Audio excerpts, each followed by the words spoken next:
Hello friends, പുതിയൊരു വീഡിയോയിലേക്ക് എല്ലാ കൂട്ടുകാർക്കും സ്വാഗതം. അങ്ങനെ സുധീഷിനെ ഇറക്കാനുള്ള പൈസയുമായിട്ട് സുഭാഷും മറ്റുള്ളവരും കൂടി സ്റ്റേഷനിലേക്ക് കയറി വരുന്നു. അപ്പോൾ തോമസ് ഏട്ടൻ പറയുന്നുണ്ട്, സുഭാഷേ ആ ക്യാഷ് എടുത്ത് കൊടുക്കുക എന്ന്. അപ്പോൾ സുഭാഷ് ക്യാഷ് എടുത്ത് കൊടുക്കാൻ നേരം ആ പോലീസ് പറയും ഇതിവിടെ വേണ്ടാന്ന്. എന്നിട്ട് ഒരു കോൺസ്റ്റബിളിനോട് സൈൻ ചെയ്യാനുള്ള ബുക്ക് തരാൻ പറഞ്ഞിട്ട് ആ SP മോനെ കൊണ്ട് ഒപ്പിടിപ്പിക്കാൻ കേട്ടോ, ഒരു ഫോർമാലിറ്റിക്കാ എന്നും പറഞ്ഞ് ഒപ്പിടിപ്പിച്ചിട്ട് അയാൾ പോകുന്ന നേരം ഡാഡിയോട് പറയാമെന്ന് പറയുന്നു. അന്നേരം പോലീസ് പറയുന്നുണ്ട്, ഡാഡിയോട് പറയുമ്പോൾ എന്നെ പറ്റി നല്ലതേ പറയാവൂന്ന്. അങ്ങനെ ആയിക്കോട്ടെ എന്ന് പറഞ്ഞാൽ അയാൾ അങ്ങ് പോവാണ്. അപ്പോൾ തോമസിനോട് ഈ പോലീസ് പറയുന്നുണ്ട് അവന് പുറത്ത് വെച്ചിട്ട് ആ ക്യാഷ് അങ്ങ് കൊടുത്തേക്കുന്നു. അങ്ങനെ തോമസ് പുറത്തേക്ക് പോവാണ് കേട്ടോ. അപ്പോൾ വീണ്ടും കോൺസ്റ്റബിളിനെ വിളിച്ചിട്ട് ആ പോലീസുകാരൻ പറയും അവനെ ഇങ്ങോട്ട് ഇറക്കുന്നു. അങ്ങനെ സുധീഷ് വരുമ്പോൾ തന്നെ ആ പോലീസിനെ നോക്കിക്കൊണ്ടാണ് വരുന്നത്. ഇങ്ങോട്ട് മാറി നിൽക്കടാ, നിന്റെ ബട്ടൺസ് ഒക്കെ ഇട് എന്ന് പറയുമ്പോൾ നമ്മുടെ സുധീഷ് അങ്ങനെ തന്നെ നിൽക്കുക കേട്ടോ. എന്താടാ നിന്നോട് പറഞ്ഞു കേട്ടില്ലേ ബട്ടൺസ് ഇടാൻ എന്ന് പറയുമ്പോൾ സുധീഷ് ദേഷ്യത്തോടെ ആ ബട്ടൺസ് ഒക്കെ ഇടുക. ഇങ്ങനെ തറപ്പിച്ച് നോക്കുന്നത് കാണുമ്പോൾ നീ എന്താടാ എന്നെ ഇങ്ങനെ നോക്കുന്നേ, കണ്ണ് താത്തടാ എന്നൊക്കെ പറയുമ്പോൾ വീണ്ടും ഇങ്ങനെ ദേഷ്യത്തോടെ നോക്കുവാണേ. അന്നേരം പോലീസ് എണീറ്റിട്ട് ഒരടി അങ്ങോട്ട് കൊടുക്കും. അപ്പോഴേക്കും ഹരീഷ് പറയുന്നുണ്ട് വേണ്ട സാറേന്ന്. വീണ്ടും അയാൾ ചൂടാവാൻ കേട്ടോ, കണ്ണ് താത്തടാ എന്ന് പറഞ്ഞിട്ട്. അപ്പൊ നമ്മുടെ സുധീഷിന് ദേഷ്യം പിടിച്ച് തിരിയാണ് കേട്ടോ. അങ്ങനെ സുധീഷിനെ കൊണ്ടും സൈൻ ചെയ്യിപ്പിക്കാണ്. അന്നേരം സുഭാഷ് പറയുന്നുണ്ട് ഇനി ഞങ്ങൾക്ക് കൊണ്ടുപോവാലോ. ആയിട്ടില്ല, ഒരു കാര്യം കൂടി ഉണ്ട്, എവിടെടാ നിന്റെ ലൈസൻസ് എന്ന് പറയുമ്പോൾ സുധീഷ് എടുക്കാതെ നിൽക്കാട്ടോ. നിന്നോടല്ലേ പറഞ്ഞേ ലൈസൻസ് എട് എന്ന് പറയുമ്പോൾ ലൈസൻസ് എടുത്ത് കൊടുക്കാണ്. ഇതേ ഇവിടെ ഒരു മാസം ഭദ്രമായി ഇരിക്കട്ടെ. ഒരു മാസം പണിയില്ലാതാവുമ്പോഴേ റോഡിലേക്ക് എങ്ങനെയാ ഇറങ്ങേണ്ടതെന്ന് ഇവന് മനസ്സിലാവും എന്ന് പറയുമ്പോൾ തോമസ് വന്നിട്ട് പറയുന്നുണ്ട് അയ്യോ സാർ അവന്റെ ആകെയുള്ള ജീവിതമാർഗ്ഗമാണ്, അതൊക്കെ അറിയാമെങ്കിൽ ഇവൻ വണ്ടി ഇടിപ്പിക്കത്തില്ലല്ലോ, അതുകൊണ്ട് ഒരു മാസം ഇവിടെ നിൽക്കട്ടെ എന്ന് പറയുമ്പോഴും നമ്മുടെ സുധീഷിന് ദേഷ്യം പിടിച്ചിട്ട് പല്ലൊക്കെ ഇറുക്കുകയാണ് കേട്ടോ. അന്നേരം നമ്മുടെ സുഭാഷ് പറയും സാറേ ഞങ്ങൾ പോയേക്കാം, ഒരു മാസം കഴിഞ്ഞ് മതി ലൈസൻസ് എന്ന് പറഞ്ഞിട്ട് നമ്മുടെ സുധീഷിനെയൊക്കെ പിടിച്ച് വലിച്ച് കൊണ്ടുപോവാണ് കേട്ടോ. അന്നേരം തോമസ് പറയുന്നുണ്ട് സുധീഷേ ഞാൻ പൊക്കോട്ടെ എന്നാൽ. ആയിക്കോട്ടെ സാറേ എന്ന് പറഞ്ഞിട്ട് ഹരീഷ് ബൈക്കിനും ബാക്കിയുള്ളവർ ഓട്ടോയ്ക്കും വരാൻ കേട്ടോ വീട്ടിലോട്ട്. പിന്നീട് കാണിക്കുന്ന ഭാസ്കരനെയാണ് കേട്ടോ. അയാളൊരു പാട്ടൊക്കെ കേട്ട് പഠിച്ചുകൊണ്ടിരിക്കുകയാണ്. അന്നേരമായിരിക്കും ഇവരൊക്കെ കൂടി ഓട്ടോ കയറി വരുന്നത്. അപ്പോൾ അത് നോക്കി നിൽക്കുകയാണ് ഭാസ്കരൻ. അപ്പോൾ ആദ്യം ഇറങ്ങി പോകുന്നത് സുധീഷായിരിക്കും. എന്താടാ എന്തു പറ്റി, വാലിന് തീ പിടിച്ച പോലെയാണല്ലോ നിന്റെ പോക്ക് എന്ന് പറയുമ്പോൾ സുധീഷ് ഒന്നും മിണ്ടാതെ അങ്ങ് കയറിപ്പോവും. പിന്നാലെ നമ്മുടെ സുഭാഷ് എത്തുന്നു. സുഭാഷേ എന്തു പറ്റി എന്ന് ചോദിക്കുമ്പോൾ ഒന്നും മിണ്ടാതെ പോവാം. പിറകെ നിധി വരുന്നുണ്ട് കേട്ടോ. എന്തു പറ്റി മോളെ എന്ന് ചോദിക്കുമ്പോൾ നിധി ഒന്നും മിണ്ടാതെ പോവും. ആരും ഒന്നും മിണ്ടുന്നില്ല.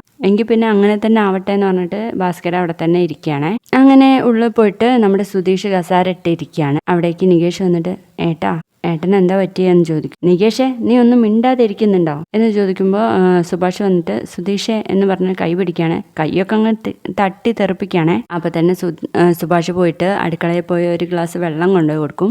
അതും തട്ടി തെറിപ്പിക്കും. അപ്പൊ നികേഷ് ചോദിക്കും ഹരീഷേട്ടാ എന്താ സുധീഷേട്ടന് പറ്റിയെന്ന്. ഇയാളെ മര്യാദയ്ക്ക് വണ്ടി ഓടിക്കാതെ SP മകന്റെ വണ്ടിക്ക് ചെന്ന് കയറ്റി, പോലീസ് പിടിച്ചു, ലൈസൻസും വാങ്ങി വെച്ചു, പൈസയും പോയിന്ന് പറയുമ്പോഴേക്കും നമ്മുടെ സുധീഷ് അങ്ങ് എണീറ്റ് വരും. എന്നിട്ട് പറയും ഞാൻ തെറ്റായി ഓടിക്കുന്നത് നീ കണ്ടോ, അവനാണ് റോങ് ആയിട്ട് വന്നത്, അതിനെന്തിനാ എല്ലാരും കൂടി എന്നെ ഇങ്ങനെ അടിക്കുന്നത്, അവൻ SP മോനായതുകൊണ്ട് എന്നെ എന്തും ചെയ്യാന്നാ. അപ്പൊ സുഭാഷ് വന്നിട്ട് പറയും നീ അവിടെ ഇരുന്നേ സുധീഷേ, നമുക്ക് ഒന്നും ചെയ്യാൻ വേണ്ടി പറ്റത്തില്ല, അതൊരു പോലീസിന്റെ മകനല്ലേ എന്ന് പറയുമ്പോൾ സുധീഷ് പറയും ഞാൻ അവനെ വിടില്ല എന്ന് പറഞ്ഞാൽ വിടില്ല. അപ്പോഴും സുഭാഷ് പറയുന്നുണ്ട് സുധീഷേ ഞാൻ പറയുന്ന ഒന്ന് സുഭാഷേട്ടാ ഒന്നങ്ങ് മാറി നിൽക്ക്, എനിക്കിപ്പോൾ ആര് പറയുന്നത് കേൾക്കണ്ടെന്ന് പറയുന്നു. അപ്പൊ നമ്മുടെ നിധി പറയുന്നുണ്ട് കഴിഞ്ഞത് കഴിഞ്ഞു, ഇപ്പോഴത്തെ സിറ്റുവേഷനാണ് നോക്കേണ്ടത്, ഇനി ആകെ നമുക്കുള്ളത് ആ ലൈസൻസ് ഒരു മാസത്തേക്ക് നീട്ടി വെക്കാതെ നേരത്തെ കിട്ടുമോ നോക്കാന്നാ, അത് നമുക്ക് സമാധാനപരമായിട്ട് ആലോചിച്ച് വാങ്ങിക്കാം എന്നൊക്കെ പറഞ്ഞ് ഇങ്ങനെ കൂളാക്കിക്കൊണ്ടിരിക്കുകയാണ് കേട്ടോ സുധീഷിനെ. അത് കേൾക്കുമ്പോൾ നമ്മുടെ സുധീഷ് പറയുന്നുണ്ട് ഇനി ഒരു മാസത്തേക്ക് എനിക്ക് വണ്ടി ഓടിക്കാൻ പറ്റത്തില്ല.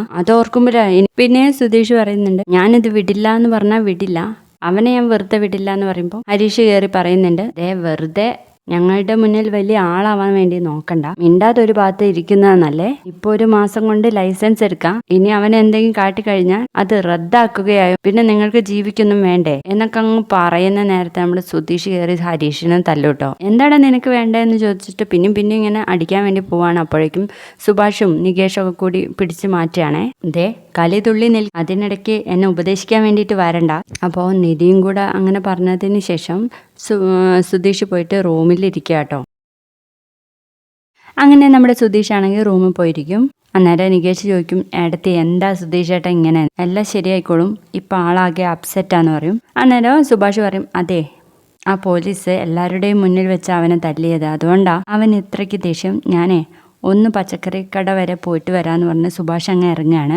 അന്നേരം നമ്മുടെ സുധീഷ് ആണെങ്കിൽ ഇങ്ങനെ ആലോചിക്കുകയാണ് കേട്ടോ, അയാള് തല്ലിയതും പിന്നെ ആ SP-യുടെ മകനോട് ക്യാഷിനെ കുറിച്ച് പറഞ്ഞതും നക്കാപ്പിച്ചയിലൊന്നും ഒതുക്കാൻ ഡാഡി സമ്മതിക്കത്തില്ല എന്ന് പറയുമ്പോൾ നല്ലൊരു എമൗണ്ട് വാങ്ങിച്ചു തരാന്ന് പറയുന്നതൊക്കെ. അന്നേരം സുധീഷ് എന്താ ചെയ്യാന്നറിയോ, ആ ബാഗ് എടുത്തിട്ട് അതിലുള്ള 25,000 രൂപ അവിടെ തന്നെ ഉണ്ടോയെന്ന് നോക്കും. അന്നേരം അത് കാണാത്തുമ്പോൾ ആ ബാഗുമായിട്ട് തന്നെ നമ്മുടെ ഹരീഷിൻ്റെ അടുത്തേക്ക് പോവാൻ, ഡാ ഇതിലുണ്ടായിരുന്ന ക്യാഷ് എന്തേന്നോ ചോദിക്കും. അതല്ലേ ഇപ്പൊ ആ പോലീസുകാരന് കൊണ്ടുപോയി കൊടുത്തത്, ഇത്രയും എമൗണ്ട് എടുത്തു കൊടുക്കാൻ ഇവിടെ എന്താ പണം കഴിക്കുന്ന മരം വല്ലതും ഉണ്ടോയെന്ന് ചോദിക്കട്ടോ ഹരീഷ്. അതിനെന്തിനാടാ എൻ്റെ ബാഗിലെ ക്യാഷ് എടുത്ത് കൊടുക്കുന്നേ എന്ന് ചോദിക്കുമ്പോഴേക്കും ഭാസ്കരനും കൂടി അങ്ങോട്ടേക്ക് വരികയാണ് കേട്ടോ. എന്നിട്ട് പറയും, എടാ മണ്ടന്മാരെ, അവൻ പറഞ്ഞല്ലോ അവൻ്റെ കയ്യിൽ ഒരു തെറ്റുമില്ലാന്ന്, പിന്നെയും അവൻ എന്തിനാ ഇങ്ങനെ ചീത്ത പറഞ്ഞുകൊണ്ടിരിക്കുന്നത്, നിങ്ങളൊക്കെ മണ്ടന്മാരായിപ്പോയല്ലോ, അല്ലെങ്കിൽ 4 ആളുകളുടെ മുന്നിൽ പോയി സംസാരിക്കാൻ ഒറ്റൊന്നിനും അറിയത്തില്ലല്ലോ, ഒരു വണ്ടി മുട്ടിയ കേസിന് 500,000 രൂപ കൊടുത്ത് വന്നിരിക്കുക കഴുതകൾ. 50,000 രൂപ വേണമെന്ന് പറഞ്ഞപ്പോൾ അതിന്റെ രസീത് തരണമെന്ന് പറഞ്ഞാൽ ഏമാന്മാരിൽ നിന്ന് വിയർക്കുമായിരുന്നു.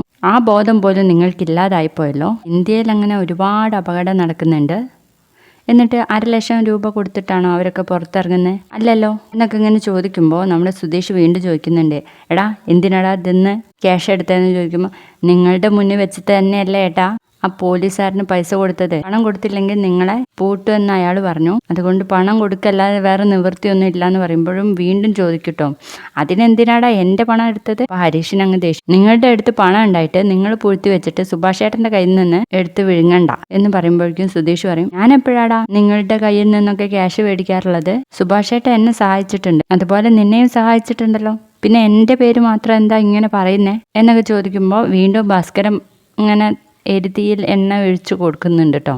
അവൻ പറഞ്ഞത് ശരിയല്ലേ, അവനോട് ചോദിക്കാതെ അവന്റെ പണം എടുത്ത് കൊണ്ടുപോയാൽ അവന് ദണ്ണ ഉണ്ടാവില്ലേ എന്നൊക്കെ അങ്ങ് ചോദിക്കാണ്. അങ്ങനെ പിന്നെ അത് ഭയങ്കര അടിയായിരിക്കും കേട്ടോ, സുധീഷും ഹരീഷും കൂടെ ഒരിഞ്ഞ അടിയാണ്. നികേഷും നിധിയൊക്കെ പറഞ്ഞിട്ട് ആരും കേൾക്കുന്നൊന്നുമില്ല. ലാസ്റ്റ് നിധി പോയിട്ട് 2 പ്ലേറ്റ് അങ്ങ് എടുത്തോണ്ട് വരും, എന്നിട്ട് ഒരൊറ്റ ഏറ് വെച്ച് കൊടുക്കുകയാണ് കേട്ടോ. അന്നേരം ഇവര് തമ്മിൽ ആ തല്ലുകൂടൽ നിൽക്കാണ്. നിങ്ങൾക്കൊക്കെ എന്താ പറ്റിയേ, എന്താ നിങ്ങളുടെയൊക്കെ പ്രശ്നം? സുധീഷേ, നിങ്ങൾക്ക് വേണ്ടിയിട്ടാണ് ഇവരൊക്കെ ആ പണം എടുത്തോണ്ട് പോയത്, ആ പണം എടുത്തു, അതുപോലെ തന്നെ സുഭാഷ് ചേട്ടന്റെ കയ്യിൽ നിന്നും എടുത്തല്ലോ, അതിനെന്താ കണക്കില്ലേ?